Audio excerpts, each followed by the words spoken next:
Oramos entonces para comenzar, mis hermanos. Señor, te damos gracias por este momento que tú nos regalas para estudiar tu palabra, Señor, estudiar tus verdades, las enseñanzas que están en la Biblia, en tu palabra preciosa para nosotros, Señor. Hoy te rogamos en el nombre de Jesús, ser bendecido, Señor, con la guía de tu Espíritu. Rogamos, Padre Santo, entender un poco más tu palabra, amarte más, Señor, conocerte más, vivir, Señor, correctamente. Te pedimos, Padre, que tu Espíritu nos lleve, Señor, a esa madurez espiritual, donde podemos ser llenos de tu Espíritu, Señor. Te pido, mi Dios, tu bendición para mis hermanos que están en esta clase, también para aquellos que van a verlo de manera en diferido, y también, Señor, para aquellos que más adelante estarán, Señor Dios, también recibiendo esta enseñanza a través de esta grabación. Te adoramos, Señor, y agradecemos todas tus bendiciones. En el nombre de Jesús. Amén. Bueno, mis hermanos, Amén. amén. Agradezco la puntualidad, agradezco que ustedes están ahí presentes siempre. Hoy estamos en la última lección de nuestro curso de neumatología, donde hablamos justamente de la doctrina, la enseñanza que nos da la palabra de Dios acerca del Espíritu Santo. Hoy vamos a centrarnos en la obra del Espíritu Santo en la vida del creyente, ¿sí? Entonces, ese va a ser nuestro enfoque en esta clase. Comencemos entonces. La salvación, mis queridos hermanos, como dice nuestro texto, es una obra completamente trinitaria, o sea, están involucrados el Padre, el Hijo y el Espíritu Santo. ¿En qué sentido? El Padre planeó nuestra salvación. Él es el juez cuya ira tuvo que ser aplacada por el sacrificio de Cristo por nosotros. El ser humano ofendió grandemente a Dios con el pecado. Hablamos de Adán y Eva y luego también su descendencia hasta nuestros días. Entonces, su ira fue derramada sobre Cristo, ¿sí? Y por su sacrificio es que nosotros hoy somos salvos. Pero el Padre planea nuestra salvación. El Hijo es el que redime de nuestros pecados, ¿sí? Por quien tenemos salvación, ¿sí? Y nos concede la salvación por gracia, por medio de la fe en Cristo. ¿Quién? El Espíritu Santo. El Hijo es el que se encarnó como Jesús, Dios, el Hijo de Dios, hecho hombre. Y Él realizó nuestra salvación por medio de su vida perfecta. Hablamos de la muerte expiatoria y la resurrección victoriosa y luego la ascensión, parte de su exaltación. Pero el Espíritu Santo es quien aplica los diversos elementos de la salvación a las vidas de los creyentes. Eso es lo que nosotros vemos y por eso esta clase está enfocada justamente en la obra del Espíritu Santo en el creyente. Entonces, en esta clase veremos la obra del Espíritu Santo en el creyente, como les decía, bajo dos encabezados principales o en dos partes, ¿sí? Primero vamos a ver su aplicación inicial de la salvación durante nuestra conversión, porque la conversión es un proceso hasta que llegamos a ser justificados, ¿sí? O somos salvos, ¿verdad? Pero luego de la salvación, luego de la justificación, la obra del Espíritu Santo se extiende. O sea, en otras palabras, la obra del Espíritu Santo no va solamente hasta nuestra salvación, sino que también, y creo que principalmente su obra continúa después de la salvación, ¿sí? En la vida del creyente. Entonces, veamos la primera parte, donde hablamos justamente de la conversión. La conversión es obra del Espíritu Santo, Recuérdense, el Padre planea la redención, el Hijo ejecuta la redención y luego el Espíritu Santo aplica la salvación, justamente producto de esa o resultado de esa redención.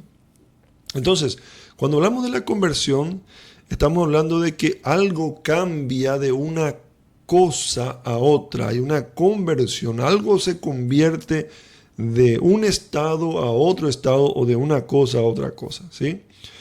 Pero refiriéndonos al cristianismo, la conversión es un evento bien definido que ocurre cuando una persona llega a la fe salvadora, o sea, pasa de ser un pecador condenado a ser salvo, hijo de Dios, ¿sí? Entonces, estaremos viendo justamente de que en esta lección se usa el término de manera más general para referirse a las etapas iniciales de la salvación, ¿sí? Ya se van a referir por qué hablamos de las etapas iniciales de la salvación.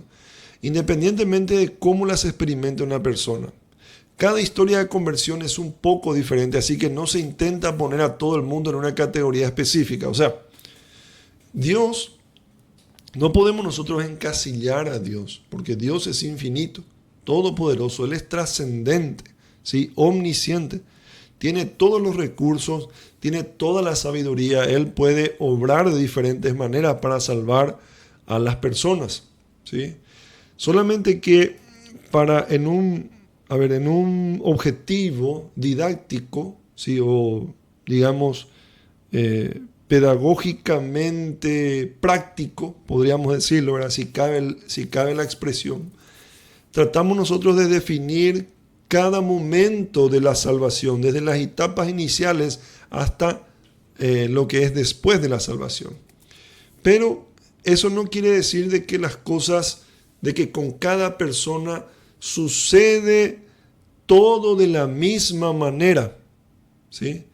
Que Dios siempre usa los mismos recursos, que Dios siempre usa los mismos métodos, que el Señor siempre usa la misma manera para salvar a todo el mundo, no, o a todas las personas. Entonces, ingresemos un poquito para entender mejor a qué nos referimos. Lo esencial de la conversión es que tenemos que decir que es una obra del Espíritu Santo. O sea, independientemente de que sea diferente en cada persona, o sea, la manera en la cual se lleva a la salvación, siempre es una obra del Espíritu Santo. Y eso ocurre en todas las personas. Eso no difiere en cuanto a el tipo de persona en la cual se está aplicando la salvación, ¿verdad?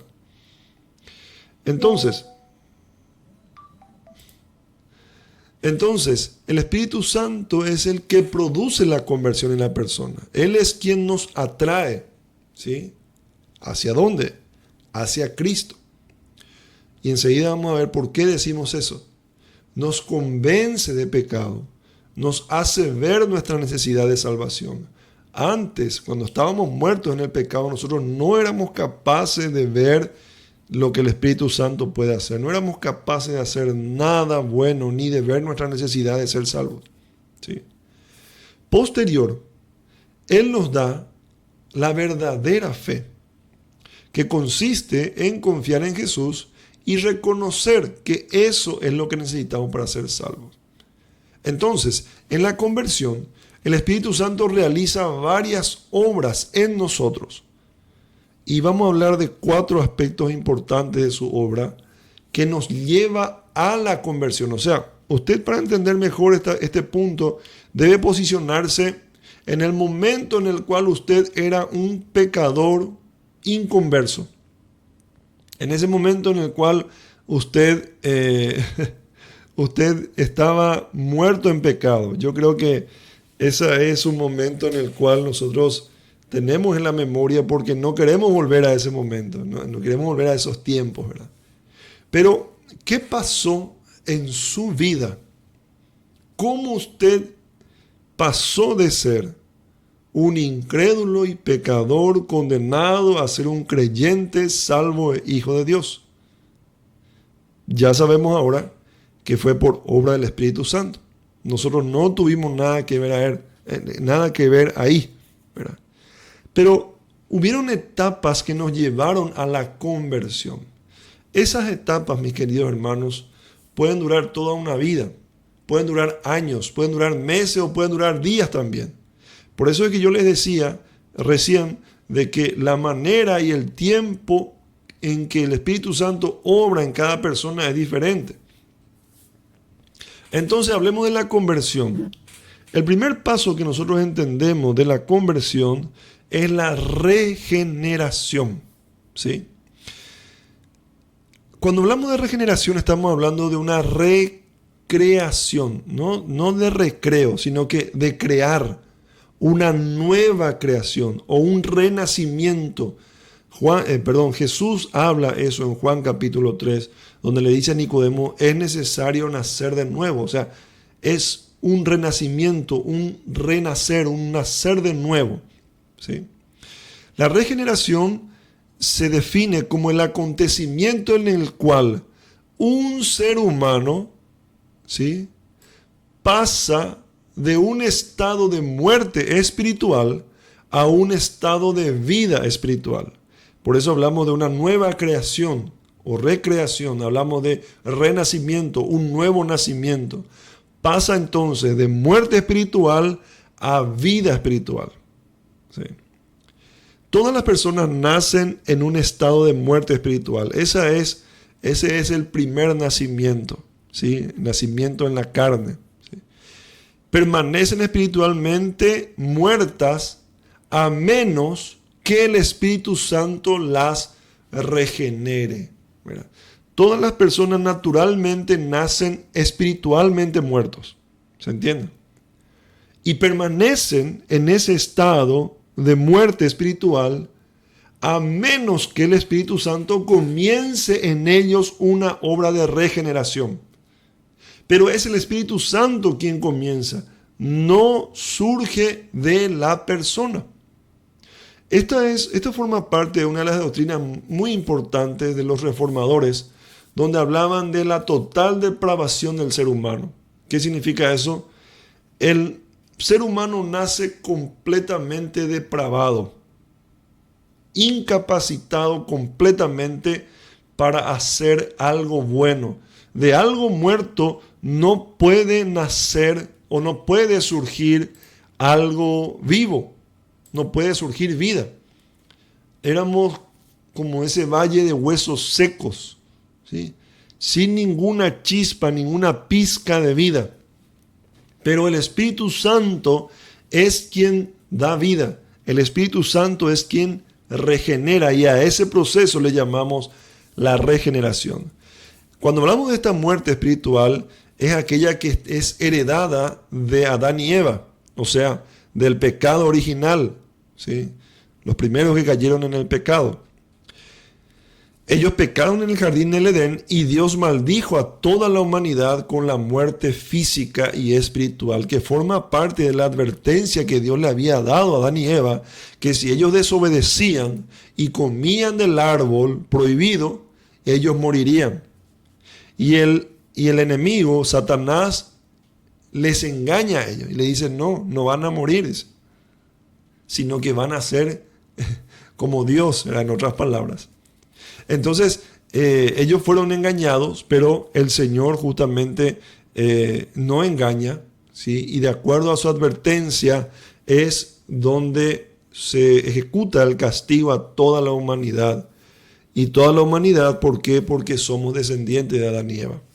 ¿Ok? Entonces, entendemos bien de que la regeneración tiene que ver con esa obra del Espíritu Santo, que justamente el Espíritu Santo lleva al ser humano a la salvación. ¿De dónde vemos esto? Vemos en Romanos capítulo 7, versículo 14 al 25, donde Pablo describe nuestra naturaleza pecaminosa, indicando que el pecado vive dentro de nuestros propios cuerpos e incluso puede tomar el control de nuestras mentes. Y de hecho lo hace, ¿verdad? Romanos capítulo 5, versículos 2 al 17, habla de que todos participamos en la culpa y consecuencias del pecado de Adán y Eva. Ahí hablamos de la muerte espiritual en la cual toda la humanidad nace. Juan capítulo 3, versículos 5 al 7, dice que cada ser humano viene al mundo espiritualmente muerto. Romanos capítulo 8, versículo 10, Colosenses capítulo 2, versículo 13, hablan de la necesidad de la regeneración para pasar de la muerte a la vida espiritual. Y en Hebreos capítulo 4, versículo 15, y Hebreos también, mismo libro, capítulo 7, versículo 23, hablan de que solo Jesús evitó esta maldición. O sea, para aquellos a quienes el Espíritu Santo los lleva de muerte a vida. O sea, incluso cuando estamos espiritualmente muertos, nuestras almas animan nuestro cuerpo. O sea, cuando estamos espiritualmente muertos, seguimos pensando, seguimos sintiendo, seguimos soñando, seguimos haciendo elecciones y relacionándonos también con el mundo. Pero, debido a nuestra corrupción y nuestra muerte espiritual, los seres humanos son moralmente incapaces de agradar a Dios. No tenemos entonces la capacidad de agradarle o merecer sus bendiciones. Naturalmente el ser humano no ama a Dios, ni tampoco tiene fe en Dios.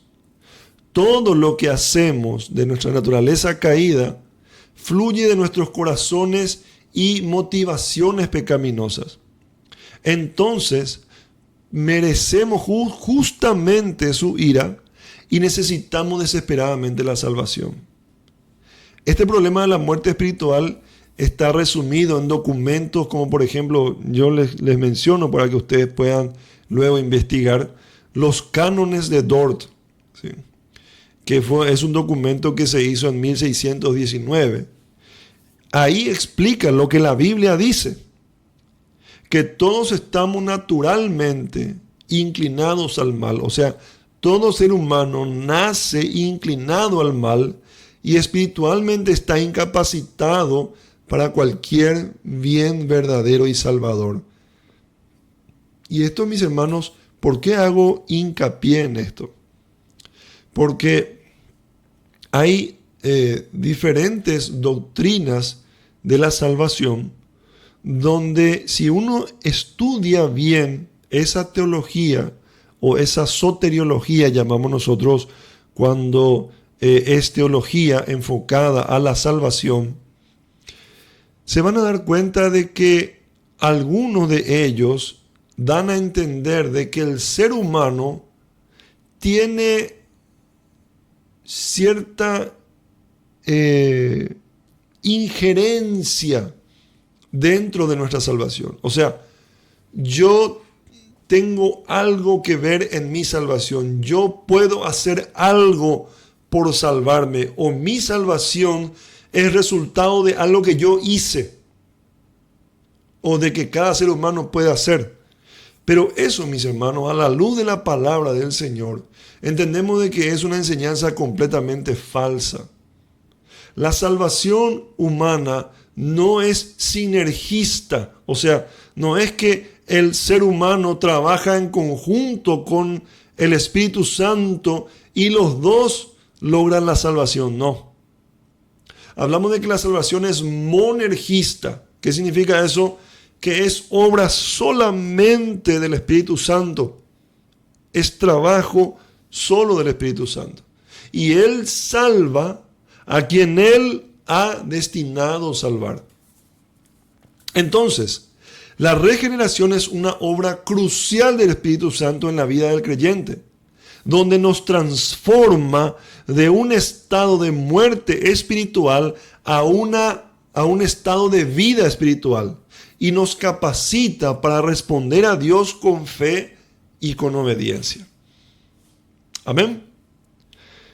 Hablemos ahora de la obra, o sea, estamos hablando siempre de la conversión, pasamos de la regeneración a la convicción. ¿Sí? La convicción se refiere a la conciencia de la culpa. Antes, este ser humano que está siendo salvado, o nosotros mismos, si nos queremos poner en ese momento, antes nosotros no teníamos convicción de culpa, no nos sentíamos culpables, ¿sí? Pero el Espíritu Santo es quien pone convicción. O sea, nos da esa conciencia de culpa y también esa conciencia de lo injusto o de la injusticia que representa nuestro pecado. ¿Sí? En Juan capítulo 16, versículo 8 al 11, Jesús enseña claramente sobre la obra de convicción del pecado. Él dice que el Espíritu Santo convencerá al mundo de pecado, de justicia y de juicio. Entonces, esta convicción, mis queridos hermanos, es la obra del Espíritu Santo que nos hace conscientes de nuestro pecado y nos lleva a reconocer nuestra culpa y necesidad de arrepentimiento para recibir el perdón y la salvación en Jesús. Entonces, esta convicción de pecado no surge de nuestra propia capacidad intelectual o de nuestra bondad, ¿no? Eso surge de la obra del Espíritu Santo. Él produjo eso en nosotros. Amén. Hablemos un poco más de la convicción. La convicción del Espíritu Santo nos hace conscientes de la frecuencia y de la magnitud de nuestro pecado. ¿Sí? O sea, nos convence, somos culpables y somos pecadores. Pero la obra del Espíritu Santo no solamente va hasta convencernos, sino que nos muestra la magnitud, la suciedad, el nivel de corrupción que hay en nuestro corazón. No nos lleva a mostrarnos superficialmente nuestro pecado por ahí en nuestra terquedad, en nuestro corazón duro. Inclusive podemos adaptarnos a vivir en esa, entre comillas, tolerancia al pecado. No. Al que va a salvar, el Espíritu Santo le lleva a una profunda convicción, donde se muestra claramente la magnitud de nuestra ofensa a Dios. Por eso es que terminamos arrodillados, humillados delante del Señor, avergonzados por el pecado que está en nuestra vida. Eclesiastés 7:20 y 1 de Juan capítulo 1 versículo 8 habla de que todos los seres humanos pecamos continuamente. No solamente pecamos ocasionalmente, sino que nuestros pensamientos, palabras y acciones están impregnados de pecado. Sí. Y este reconocimiento de nuestra constante pecaminosidad es una parte esencial de la obra del Espíritu Santo. Hablemos más de la convicción. El Espíritu Santo, al mostrarnos, al convencernos del pecado y desnudar nuestra situación calamitosa de pecado delante de Dios, también nos da esa repugnancia hacia el pecado. Ya antes nos deleitamos en el pecado.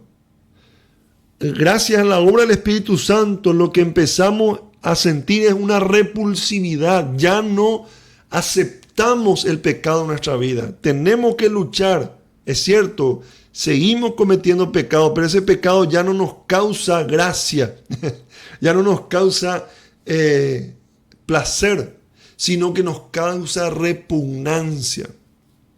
Antes de la convicción, los seres humanos tienden a sentirse cómodos con el pecado, inclusive lo minimizamos, lo normalizamos y terminamos justificándolo. Todo el mundo hace, decimos nosotros.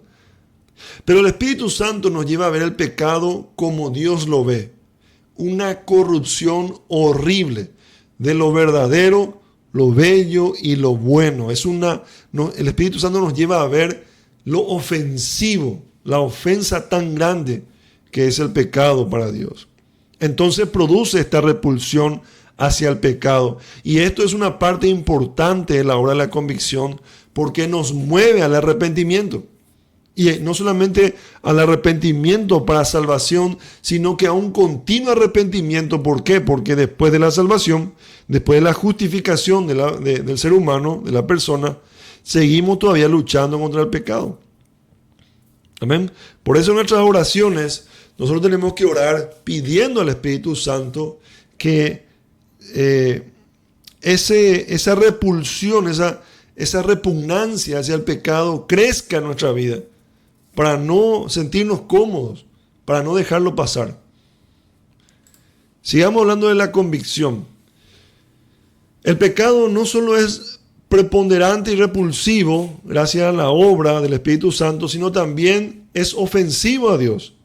La obra del Espíritu Santo nos lleva a comprender que nuestro pecado ofende el carácter santo de Dios, viola su ley y el pecado merece su ira. Esdras capítulo 9 versículo 6 ilustra este sentimiento de confusión y vergüenza ante Dios debido a la multitud de iniquidades. ¿Sí? Este reconocimiento de la ofensa que nuestro pecado causa a Dios es vital para un verdadero arrepentimiento. ¿Sí? Entonces, en esa convicción de pecado que es obra del Espíritu Santo, el Espíritu Santo nos muestra la magnitud de nuestro pecado. Nos muestra y produce en nosotros repugnancia contra el pecado y nos muestra lo grande y lo ofensivo que es el pecado. O sea, sí, retiro grande, me quedo con el Espíritu Santo nos muestra lo ofensivo, la magnitud de la ofensa que nosotros hemos hecho a Dios justamente con nuestro pecado y nos lleva a ese verdadero arrepentimiento. También, cuando hablamos de la convicción, debemos hablar de que el Espíritu Santo también nos hace conscientes de la desesperanza o desesperación que causa el pecado. Todos estos sentimientos nos llevan justamente a esa desesperación. Nos lleva a entender que sin la intervención divina estamos condenados. Y ahí donde comienza el amor por la obra y la persona de Cristo, que es el único Salvador que nos puede quitar de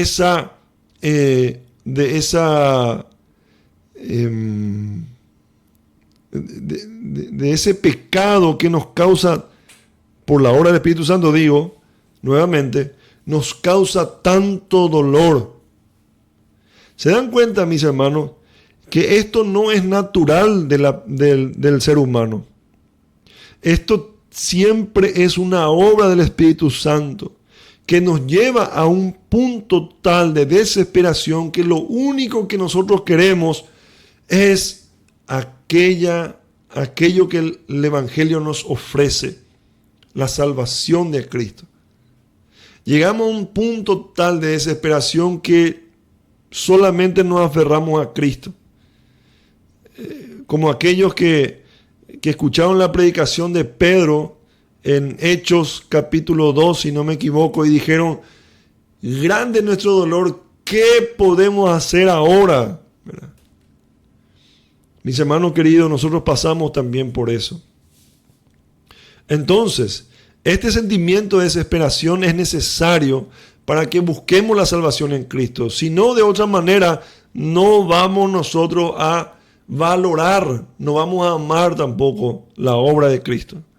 Y ahí es donde nosotros reconocemos nuestra total dependencia de su gracia y misericordia. Entonces, estos elementos de la convicción, la preponderancia, la repulsividad, lo ofensivo del pecado y la desesperación del pecado son esenciales para llevarnos a una comprensión completa de nuestra necesidad de redención y el papel del Espíritu Santo en nuestra salvación.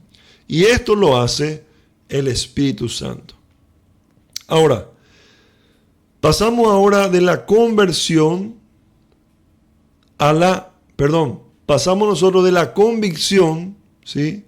Estábamos recién hablando acerca de la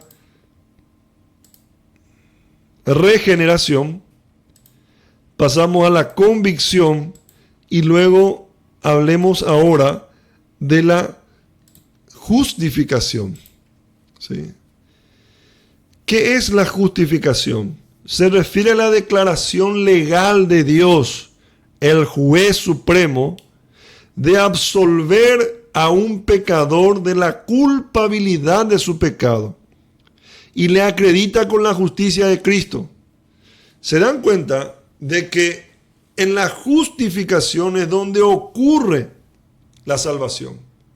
Pero antes hay una obra de regeneración en la cual involucra justamente la convicción, donde está el Espíritu Santo, trabaja en el corazón del pecador para llevarle a arrepentirse profundamente de su pecado. Y repito, eso es obra del Espíritu Santo. ¿Está bien? Eso es obra del Espíritu Santo. El término justificación y el verbo relacionado, o sea, justificar, provienen del griego dikaio. Espero pronunciar bien, ¿verdad? En el Nuevo Testamento estas palabras se refieren al acto de Dios de perdonar a los pecadores y declararlos justos ante sus ojos. Dios, el juez supremo, declara justo. ¿Sí? Hay una declaración de Dios hacia esa persona que ha pasado por ese proceso de regeneración, convicción, arrepentimiento profundo. Y justamente ese proceso es lo que le lleva a mirar a Cristo, a aferrarse a Cristo. Es obra del Espíritu Santo que le lleva al creyente al momento de que le lleva al pecador al momento de la justificación. Vemos, por ejemplo, esto en Romanos capítulo 3, versículo 30, en el mismo libro, capítulo 4, versículo 5, en Romanos también capítulo 5, versículos 1 al 9, en 1 Corintios 6, 11, en Gálatas capítulo 3, versículo 8 al 11, y hay muchos otros versículos más, porque toda la Biblia habla justamente de esto. Entonces, para ir un poquito más específico, vemos nosotros que el Nuevo Testamento enseña que los pecadores son justificados por medio de la fe, basada en el sacrificio expiatorio de Cristo. Veamos lo que dice Romanos capítulo 3, versículos 22 al 24. La justicia de Dios por medio de la fe en Jesucristo para todos los que creen en Él, siendo justificados gratuitamente por su gracia, mediante la redención que es en Cristo Jesús. O sea, el Espíritu Santo, además de regenerar y pasar por ese proceso de convicción, de arrepentimiento profundo del pecador, también va produciendo la fe necesaria para creer en Cristo. ¿Sí? Y por supuesto, ser salvo. La justificación se suele pensar en términos de la obra de Cristo. Pero el Espíritu Santo también juega un papel importante. La obra de Cristo fue histórica, o sea, sucedió realmente. Pero fue una sola vez y para siempre. Los pecadores han necesitado justificación a lo largo de la historia. ¿Sí? El sacrificio de Cristo fue una vez. Pero a lo largo de la historia, todos los pecadores que fueron salvos necesitaron ser justificados. Ahí es donde el Espíritu Santo aplica los beneficios justificativos de la obra de Cristo a los creyentes en cada periodo de tiempo. No hay obra de regeneración y justificación sin la obra de Cristo. Todo se centraliza, todo surge de la redención, de la obra de redención de Cristo. 1 Corintios capítulo 6, versículo 11 nos dice Ya habéis sido justificados en el nombre del Señor Jesucristo y por el Espíritu de nuestro Dios. Entonces habla justamente de lo que estamos diciendo. Pablo entonces afirma que somos justificados en el nombre de Jesús, o sea, somos declarados justos sobre la base de su autoridad de Jesucristo y de su obra salvadora. Además somos justificados por el Espíritu Santo, quien es el que aplica la justificación. Amén, hermanos. Espero que vayamos entendiendo entonces cómo el Espíritu Santo obra en el creyente. Hablemos un poco más de la justificación. Nuestra justificación entonces está basada en la expiación de Cristo en nuestro favor, pero la experimentamos a través del Espíritu Santo. En su carta a Tito, Pablo asocia la obra del Espíritu Santo de aplicar la justificación con nuestra regeneración, indicando que la justificación no está basada en nuestra rectitud, sino en la rectitud de Cristo. O sea, no son por nuestros méritos, sino es por los méritos de Cristo. También este pasaje nos habla de que el Espíritu Santo aplica esta rectitud simultáneamente con nuestra regeneración. ¿Sí? Por eso les digo, mis hermanos, el Espíritu Santo, cuando hablamos de regeneración, Él puede, no estamos diciendo de que el Espíritu Santo, comienzo por la convicción, luego voy por esto, primero comienzo demostrándole su pecado, luego sigo haciéndole ver la magnitud de su pecado, luego la siguiente etapa es mostrarle al pecador la repulsividad que debe tener al pecado. No. Esta obra de regeneración es simultánea, ¿sí? No va por etapas. Por eso decíamos al principio que nuestra intención no es encasillar y hacer una metodología de esto, no. Sino que es la obra del Espíritu Santo. Él es libre de hacerlo como a Él le plazca. Él es Dios, Él es todopoderoso. Esto se aplica simultáneamente. ¿Está bien? ¿Qué dice Tito capítulo 3 versículos 5 al 7? Dios nos salvó, no por nuestras propias obras de justicia, sino por su misericordia. Nos salvó mediante el lavamiento de la regeneración y la renovación por el Espíritu Santo, para que justificados por su gracia, llegáramos a ser herederos que habrían la esperanza de recibir la vida eterna. Además, para cerrar este punto de la justificación, debemos mencionar nosotros de que la justificación incluye elementos negativos y positivos, ¿sí? Ahora, estos elementos, ya sean negativos o positivos, son beneficiosos para el creyente, ¿sí? Cuando hablamos de términos negativos no estamos hablando de que son perjudiciales, no. Nunca el Espíritu Santo va a hacer algo perjudicial para el creyente. Pero ¿a qué nos referimos?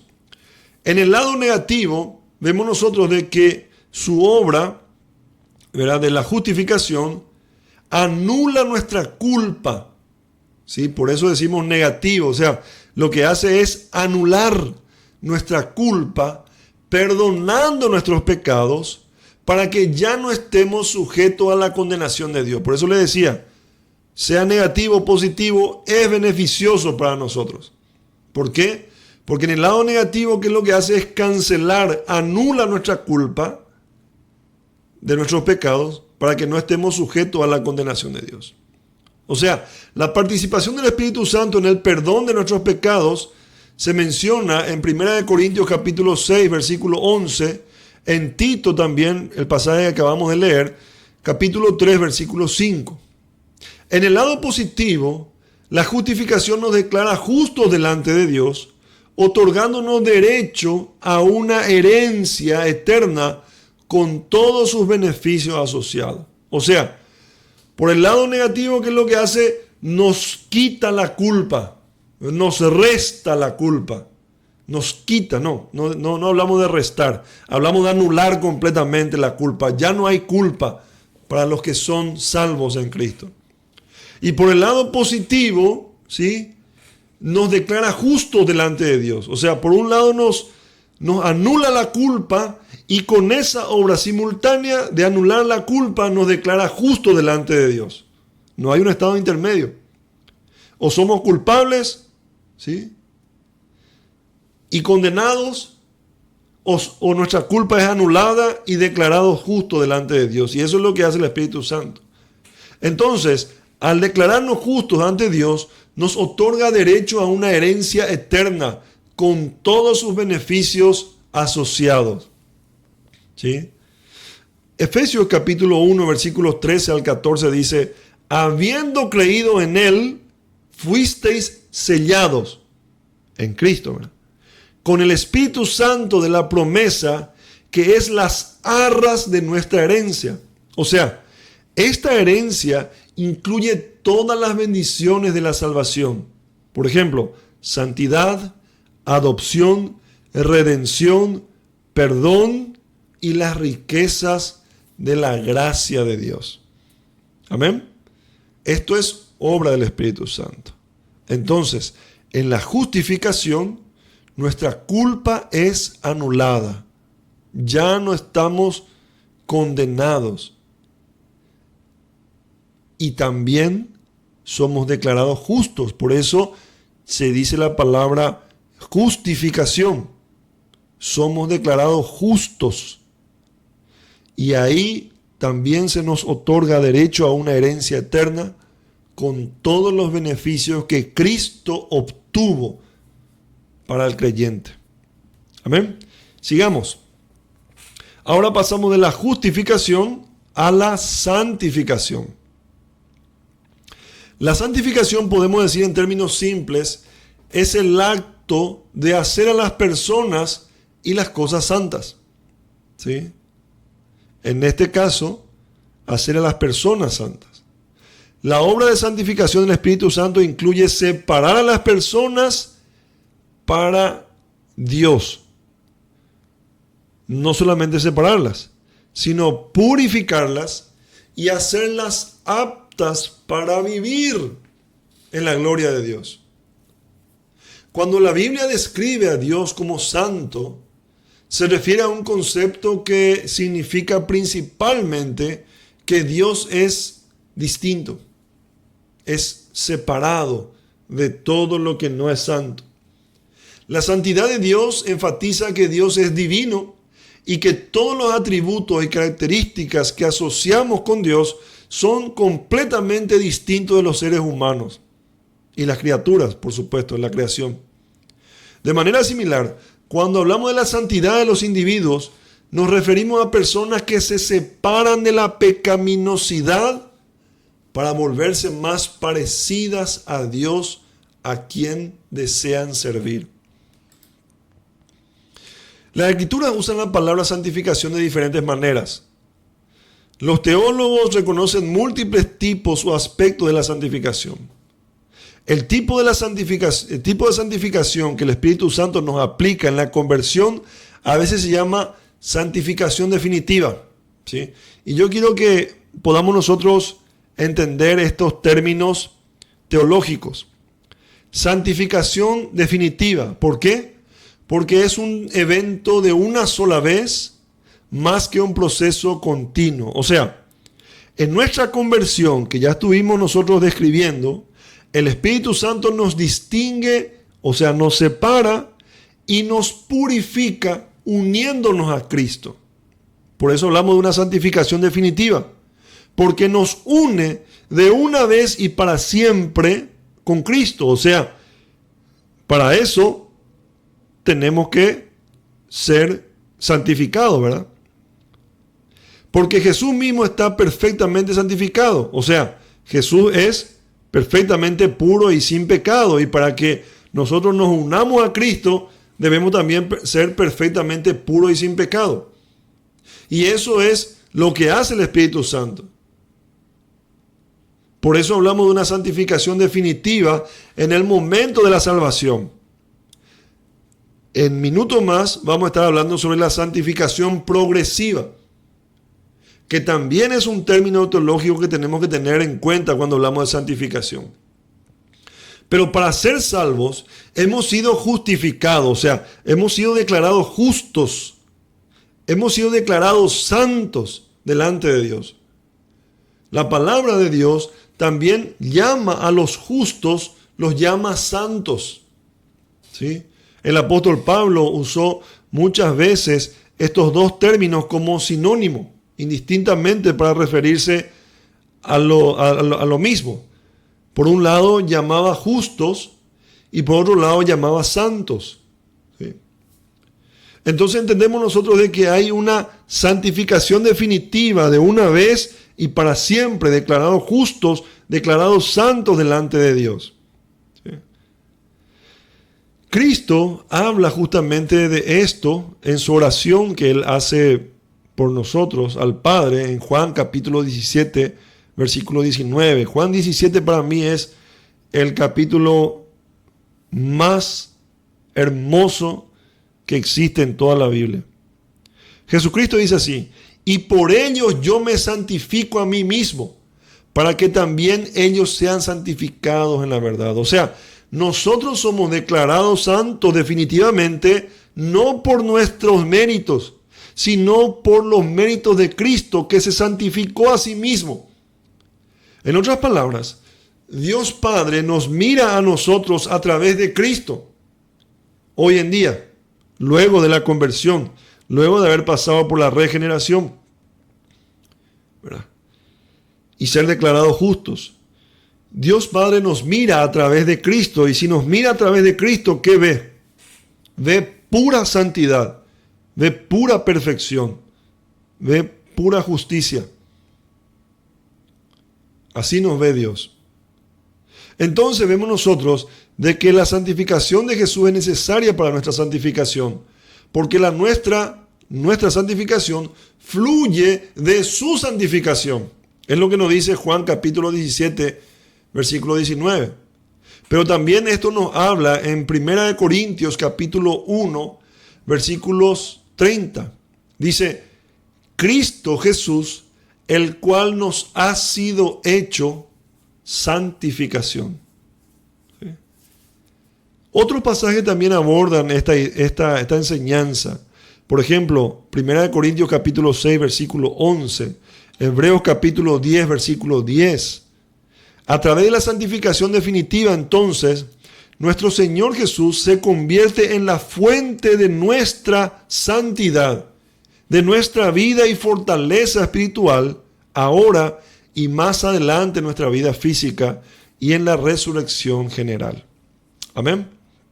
Bueno, vamos un poco más rápido porque quiero llegar a terminar esta lección. Les repito que es la última lección de nuestro curso de Doctrina del Espíritu Santo, Neumatología. Hablamos un poco más de la santificación. Estos aspectos orgánicos de la santificación cambian lo que hacemos, cómo pensamos y también sentimos. Cambia también lo que queremos y lo que amamos. ¿Por qué? Porque la santificación nos imparte, o sea, por medio de la santificación el Espíritu Santo nos da nueva vida, nuevas libertades, ¿sí?, que están basadas en la obediencia a Dios, y también nuevas habilidades. Por ejemplo, nos libera de la tiranía o la esclavitud del pecado y nos permite ahora resistir el pecado que siempre vence a los incrédulos. El pecado siempre vence a los incrédulos. Nunca los incrédulos pueden vencer al pecado. Siempre están esclavizados, están bajo el gobierno y la tiranía del pecado. Pero los creyentes ya no están en la esclavitud del pecado. Ahora pueden, aunque luchan contra el pecado, pueden vencer al pecado, cosa que antes no pasaba. Romanos capítulo 6 al capítulo 8, Pablo habla ampliamente sobre la nueva vida que recibimos cuando llegamos a la fe. Él dice que morimos al pecado y también morimos al dominio del pecado. Ya no estamos esclavizados, como les decía. Y como resultado ganamos las habilidades para resistir el pecado y obedecer a Dios. Este cambio también está descrito en Romanos capítulo 7, versículos 5 al 6, donde dice la palabra del Señor: porque mientras estábamos en la carne, las pasiones pecaminosas que eran por la ley obraban en nuestros miembros, llevando fruto para muerte. Pero ahora, por haber muerto para ella en que estábamos sujetos, sirvamos al régimen nuevo del Espíritu. Es lo que nos dice la palabra del Señor en Romanos capítulo 7, versículos 5 al 6. Entonces, la santificación definitiva, el Espíritu Santo nos hace de nuevo, de manera que el pecado ya no nos puede vencer y de modo que somos libres para volvernos más y más como Cristo. Ahora, vamos a pasar a la segunda parte de nuestra clase de hoy. Y en la segunda parte es donde vamos a hablar de la santificación progresiva. Hablamos por un lado de la santificación definitiva. ¿Por qué? Porque al ser declarados justos, santos, delante de Dios, esto es definitivo, basado en la obra de Cristo y en la santidad de Cristo, porque nuestra santidad fluye de la suya.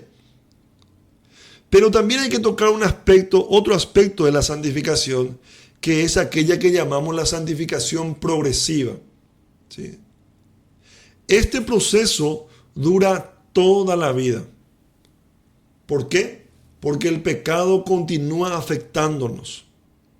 Ahora, la buena noticia es que el Espíritu Santo está dispuesto a aplicar el perdón y la limpieza constantemente a nosotros cuando pecamos.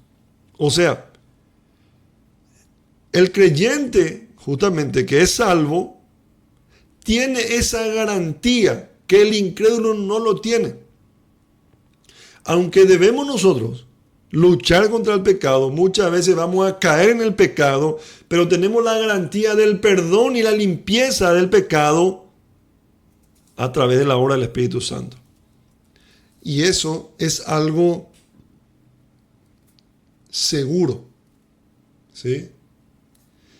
De esa manera, el Espíritu Santo mantiene nuestra relación con Dios y nos ayuda a crecer en santidad. ¿Sí? Esta lucha entre el pecado y el Espíritu se describe como una guerra en Romanos capítulo 7, versículo 23, por ejemplo. En Gálatas capítulo 5, versículo 17. En Primera de Pedro capítulo 2, versículo 11 y en otros también. Pero debemos nosotros entender que debido a la obra del Espíritu Santo, los creyentes pueden hacer buenas obras y vivir de manera que honren a Dios, cosa que antes no sucedía. Hablemos entonces de esta santificación progresiva en la vida cristiana. ¿Está bien? Entonces, vimos haciendo un recuento de que hay varios aspectos de la obra del Espíritu Santo en los creyentes que solo Él hace cuando somos salvos por primera vez. Y esto, o sea, salvo por primera vez y por única vez, no es que somos salvos varias veces, ¿sí? Solamente puse eso como una manera de decir, ¿verdad? Salvos por primera, única y eternamente, ¿verdad? Estos nunca necesitan ser repetidos. ¿Por qué? Decimos nosotros de que la regeneración de nuestros espíritus se realiza una sola vez. Por obra del Espíritu Santo, por supuesto. La justificación se aplica una sola vez. ¿Sí? Y luego de haber sido justificados, nunca perdemos delante de Dios nuestro estatus de justificado. ¿Por qué? Porque no dependen de nuestras obras. Depende de la obra de Cristo. Y la obra de Cristo es perfecta y para siempre. Por eso debemos confiar en Él, en Jesucristo, y en su obra perfecta de redención. Porque es por Él que somos salvos. Y es por Él que nunca hemos de dejar de ser salvos aquellos que fueron justificados. Amén. Lo mismo puede decirse de nuestra vida en la santificación definitiva. Pero muchos otros aspectos de la obra del Espíritu continúan a lo largo de nuestras vidas como creyentes. ¿Está bien?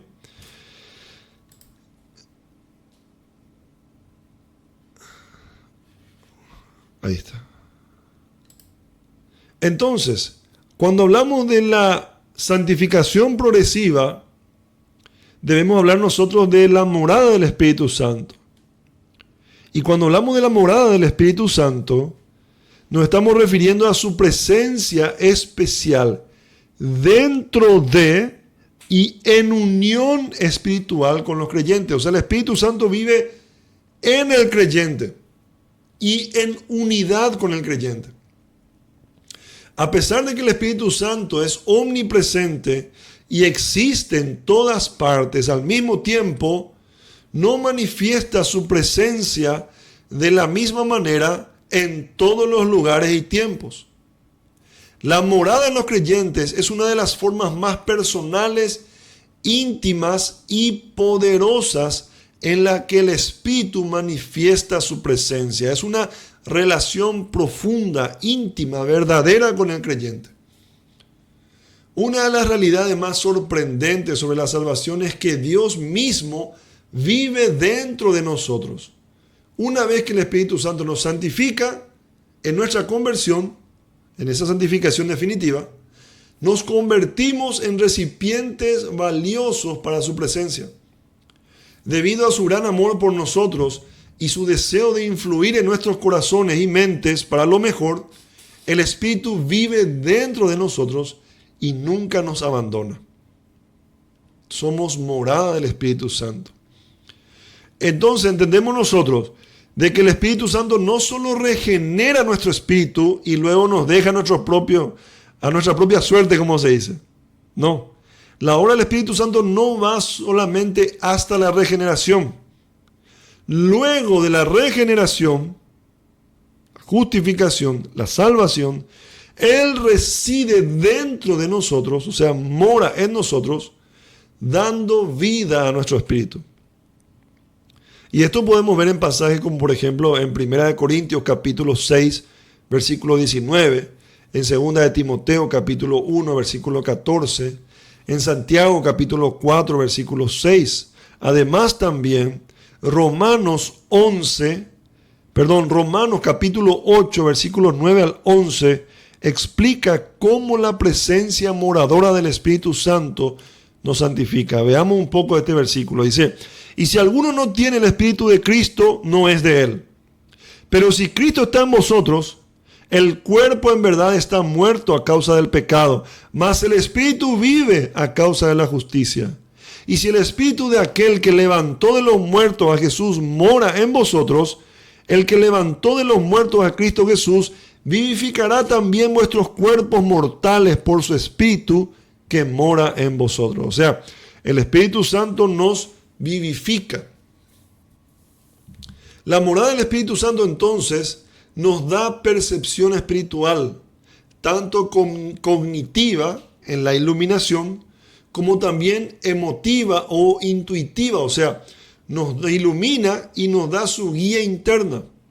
Entonces, esta morada espiritual del Espíritu Santo es fundamental para nuestra relación personal con Dios, actuando como un recurso divino, dándonos poder, sabiduría y presencia de Dios en nuestras vidas.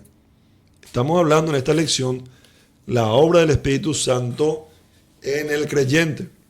Ahora, veamos un poquitito específicamente la obra del Espíritu Santo en la vida cristiana, la vida del creyente, y hablemos de la santificación progresiva. Ya lo mencionamos anteriormente.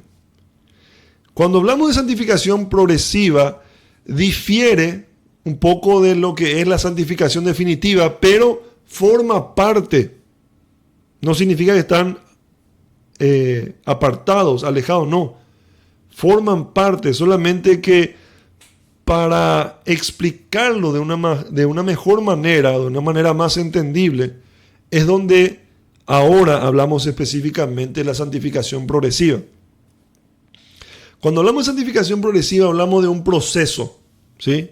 Y cuando hablamos de un proceso hablamos de algo que tiene comienzo, que tiene una continuación y que va a tener una culminación. ¿Está bien?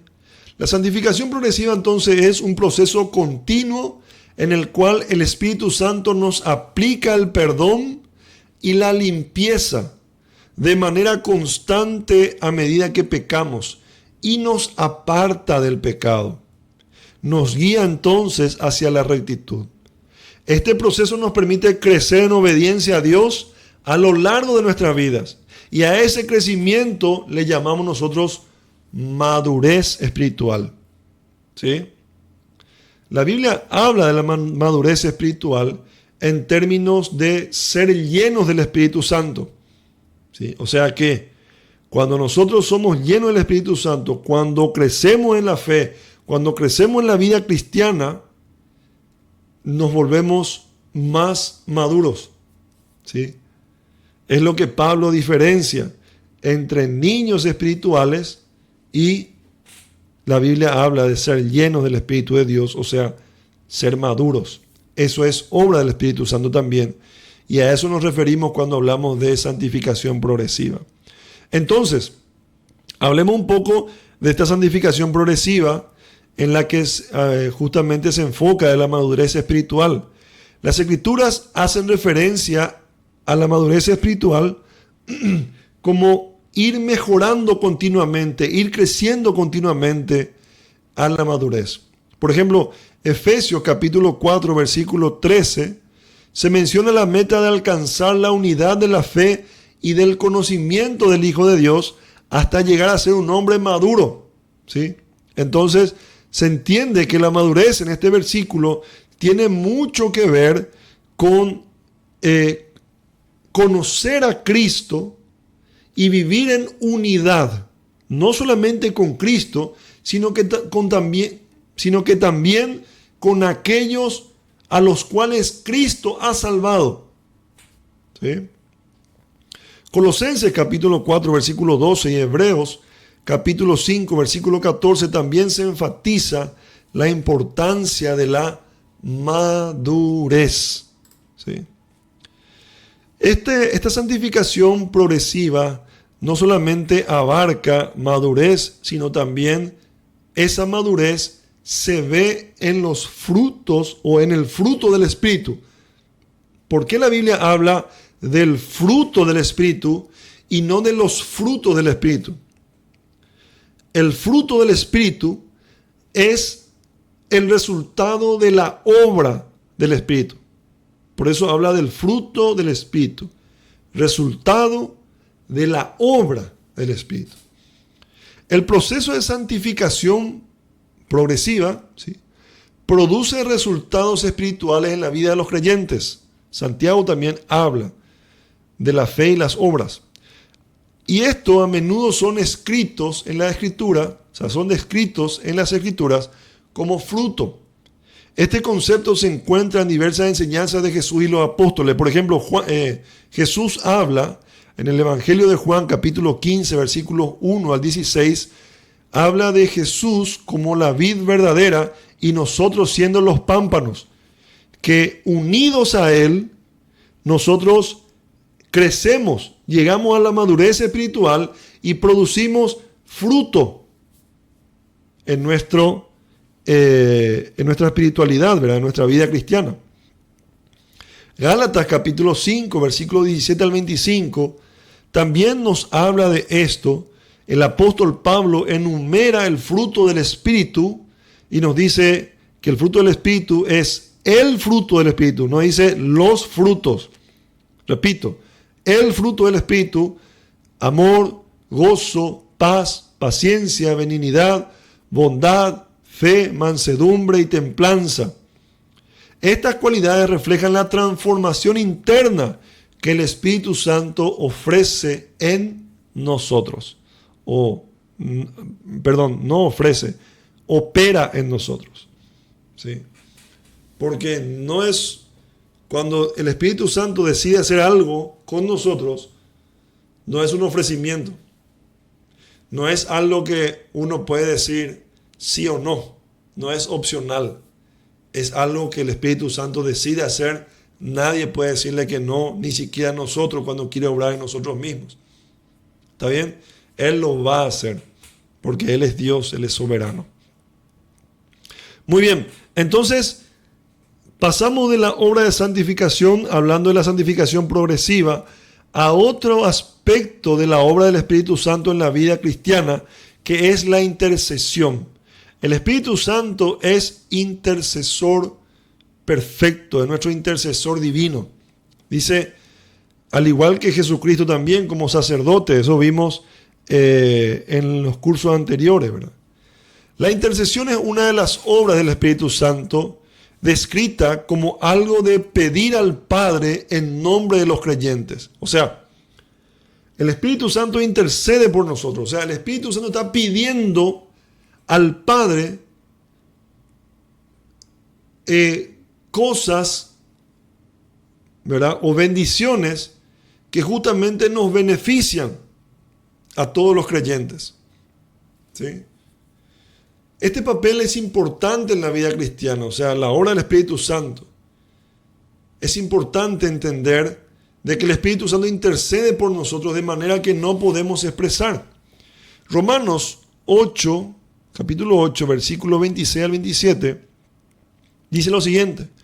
El Espíritu, en mayúsculas, refiriéndose al Espíritu Santo, el Espíritu Santo nos ayuda a nuestra debilidad. Pues, ¿qué hemos de pedir como conviene? No lo sabemos. Pero el Espíritu mismo intercede por nosotros con gemidos indecibles. Mas el que escudriña los corazones sabe cuál es la intención del Espíritu. Porque conforme a la voluntad de Dios, intercede por los santos. Y si el Espíritu Santo intercede conforme a la voluntad de Dios en beneficio de nosotros, ¿podemos nosotros decir que la intercesión del Espíritu Santo no va a obtener esos beneficios que pide justamente en su intercesión? No.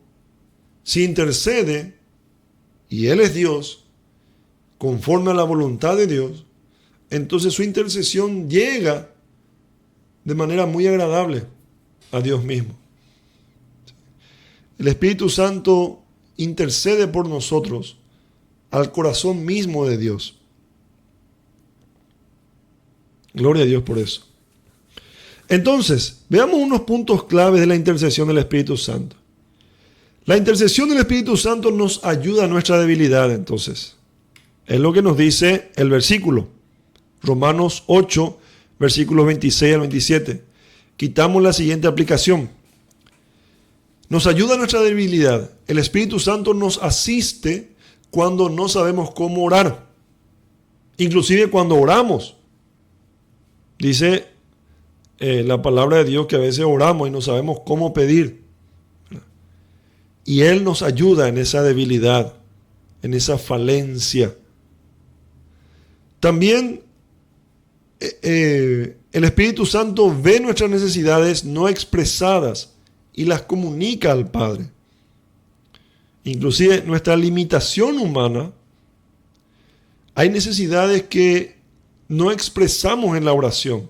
Se nos olvida. Somos torpes. Pero el Espíritu Santo de igual manera las hace llegar delante del Padre. Pide perdón también. En su intercesión el Espíritu Santo pide perdón, o sea, intercede por los pecados que no reconocemos. Porque hay que entender que en nuestra limitación humana somos conscientes de muchos pecados, pero no somos conscientes de muchos pecados que cometemos. Se nos pasan desapercibidos. A veces pensamos que porque todo el mundo lo hace, está bien, pero delante de Dios son desagradables. Y no las conocemos. Y el Espíritu Santo nos ayuda en su intercesión. Ahora, cuando estudiamos más y más la palabra, nos damos cuenta muchas veces de aquellos pecados que empezamos a conocer esos pecados que antes no los teníamos en cuenta. Ahí nuestra oración se va completando, pero de igual manera, en nuestra debilidad y en nuestra torpeza, ¿sí?, el Espíritu Santo siempre intercede por los pecados que no nos recordamos y no reconocemos. Y el Espíritu Santo, dice el versículo, intercede conforme a la voluntad de Dios. O sea, las oraciones del Espíritu Santo son siempre conforme a la voluntad divina. Y por tanto, siempre son respondidas por el Padre. O sea, mis queridos hermanos, el beneficio que el Espíritu Santo hace por nosotros es realmente perfecto y es completo, así como la obra de redención de Cristo. El Espíritu Santo hace una obra perfecta para los creyentes. Por eso no debemos dudar nosotros y debemos descansar en la obra del Espíritu Santo. Entonces, esto no significa que nuestra vida no va a tener dificultades. Lo que significa es que incluso en los momentos de dolor y de pecado, el Espíritu Santo trabaja para nuestros beneficios, ayudando en nuestra santificación y en nuestra relación con Dios. El Espíritu Santo va a seguir obrando en nuestras vidas. Nos portemos bien o nos portemos mal, Él no nos va a soltar hasta llevarnos a ser santos completamente y perfectamente delante de Dios. Este acto de intercesión es una fuente de consuelo para los creyentes. Nos asegura que siempre tenemos a alguien que ora por nosotros de manera perfecta y efectiva, aun cuando nosotros no podemos hacerlo. Entonces, mis queridos hermanos, al ver toda esta obra del Espíritu Santo, podemos llegar al último punto de nuestra lección de hoy, donde hablamos de la preservación, que también es llamada la perseverancia de los santos, ¿sí? El Espíritu Santo preserva al creyente, lo mantiene en el camino, le da la capacidad para perseverar en el camino de Dios. El Espíritu Santo no solamente salva al creyente, sino que también le santifica y le preserva. El hecho de que usted y yo sigamos en el camino de Dios es una obra del Espíritu Santo. ¿Se da cuenta, mi hermano? Por eso, mis queridos hermanos, debemos entender de que toda la gloria debe ser para Dios, no para nosotros. Por eso es, mi hermano, que nosotros debemos arrodillarnos y orar y agradecer a Dios, porque es su obra, completamente su obra, en la que nos salva, es la que nos santifica, es la que nos preserva y es la que nos va a llevar hasta el momento en el cual hemos de ser glorificados en Cristo Jesús. Entonces, la preservación definimos como la obra continua de gracia del Espíritu Santo para asegurar que los creyentes perseveren en la fe hasta que su salvación esté completa. ¿Sí? Romanos 8, o mejor dicho, asegurar que los creyentes perseveren hasta que su santificación esté completa. Corrijo. ¿Sí? Hablamos de esa santificación progresiva. Entonces, asegura en la obra continua de la gracia del Espíritu Santo para asegurar que los creyentes perseveren en la fe hasta que su santificación esté completa. Corrijo esta palabra que aparece ahí en el texto. Romanos 8, capítulo 8, versículos 11 al 14, nos habla de que el Espíritu Santo, al habitar en los creyentes, los guía y asegura su condición de hijos de Dios hasta la glorificación. O sea, eternamente. Filipenses capítulo 1, versículo 6, menciona de que Dios completará la obra de salvación que comenzó en los creyentes. No la va a dejar a mitad de camino. Otro pasaje como Gálatas capítulo 3, versículo 1 al 5, Tesalonicenses capítulo 5, versículo 23 al 24, y Primera de Pedro capítulo 1, versículos 3 al 5, también respaldan la idea de la preservación de los santos. Entonces, ¿Por qué decimos nosotros de que el Espíritu Santo preserva a los santos? Porque la Biblia nos habla de que el Espíritu Santo nos sella, ¿sí? El sello del Espíritu Santo se refiere a cómo el Espíritu Santo asegura y garantiza la posesión de los creyentes por parte de Dios. O sea, el creyente es propiedad de Dios, es posesión de Dios. Esta enseñanza se basa en la práctica antigua de utilizar un sello como marca de autenticidad y propiedad. En la antigüedad, un sello era una marca física que generalmente se hacía con el anillo del gobernante, del rey, sobre la cera, barro u otro material, y este sello autenticaba un documento o un objeto y lo identificaba como propiedad de ese rey o ese gobernante. Entonces de ahí que la Biblia habla de que somos sellados por el Espíritu Santo. Significa entonces de que los creyentes somos propiedad de Dios. Demostramos así, se demuestra así de que el creyente pertenece a Dios y que nadie puede quitarlo de su mano. O sea, el sello del Espíritu Santo es una metáfora que destaca la seguridad y la garantía que los creyentes tienen en su relación con Dios, asegurada por la obra del Espíritu Santo en sus vidas. Hablamos entonces de que somos sellados por el Espíritu Santo y que en esta preservación hay una herencia y una glorificación. O sea, se refiere a la relación entre la herencia y la glorificación de los creyentes en Cristo.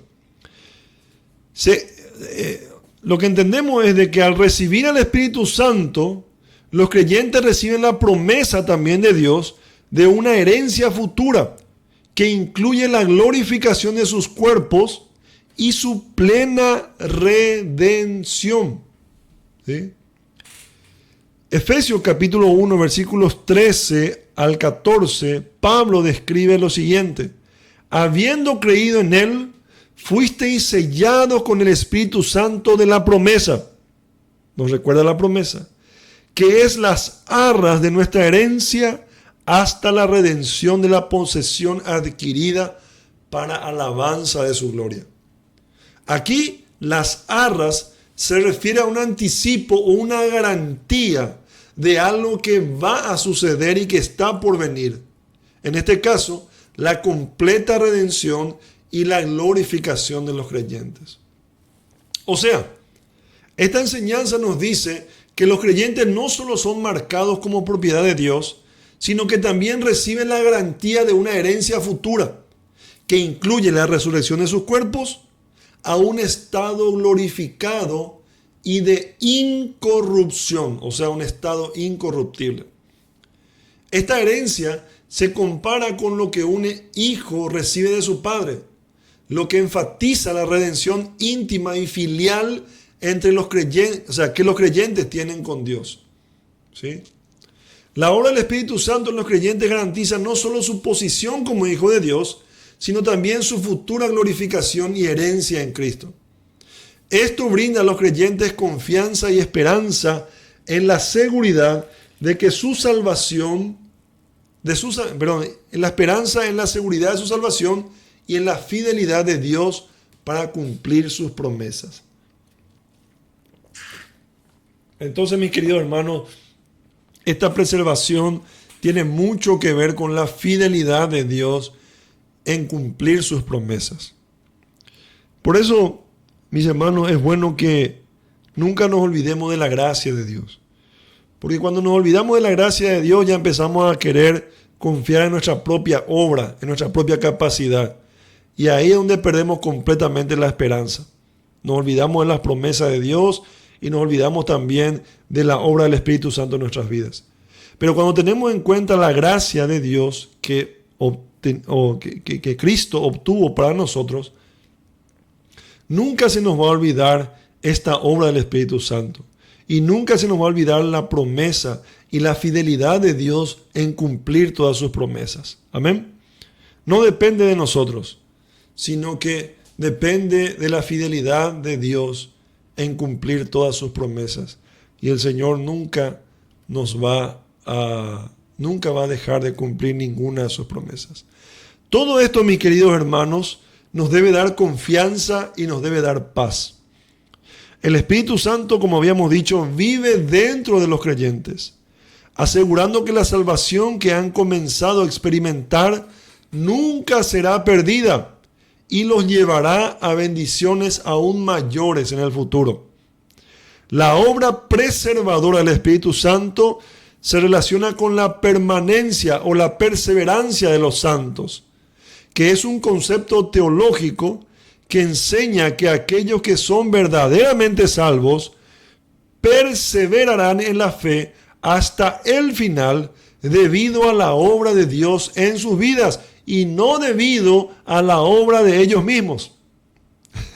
Repito, hermano, enfáticamente, para que nosotros matemos esa idea de querer sobresalir por nuestras obras o querer tener alguna bendición o algún beneficio. No, hermano. Nuestras obras no tienen nada que ver, solamente la obra de Cristo en nuestras vidas es lo que vale delante de Dios. Eso es cierto, no quita la responsabilidad nuestra de exponernos, de orar para que el Espíritu Santo siga trabajando, de anhelar esa santificación, de buscar ese conocimiento que nos da la palabra del Señor. No nos quita esa responsabilidad de orar, de leer su palabra, de ir a la iglesia, compartir los sacramentos que son los medios de gracia, de vivir en comunidad de iglesia, de orar juntos, ¿verdad? Todo eso, mis hermanos, nos expone a la obra del Espíritu Santo, ¿sí? Sin contristarle, ¿sí? Nos ayuda también a ir a la madurez espiritual. Esta doctrina se basa en la fidelidad de Dios para completar la obra de salvación que ha comenzado en los creyentes. En ningún lugar de la Biblia se menciona que Dios puede dejar a mitad de camino lo que ha comenzado. No. Imagínense la redención. Por más dolorosa que fue para nuestro Dios, Él no lo dejó por el camino. Él lo llevó hasta lo último y fue perfecto. Por eso, mi querido hermano, debemos tener en cuenta nosotros de que lo que comenzó en nuestra vida lo va a llevar a buen término, lo va a culminar y lo va a hacer perfectamente porque Dios es perfecto. Esto vemos nosotros en Filipenses capítulo 1, versículo 6. Entonces, la obra del Espíritu Santo en los creyentes se asemeja a un sello de propiedad, demostrando que pertenecen a Dios, ¿sí? Garantizando su redención futura. Amén, mis hermanos. Entonces, mis queridos hermanos, esto nos da a nosotros completa confianza y paz. No depende de nosotros, sino que depende de lo que el Señor está haciendo en nuestras propias vidas. Amén. Bueno, hermanos, hasta aquí la clase de hoy. Que el Señor le bendiga grandemente. Así nosotros concluimos el curso de neumatología, que es el curso de la doctrina del Espíritu Santo, lo que la Biblia nos dice acerca del Espíritu Santo.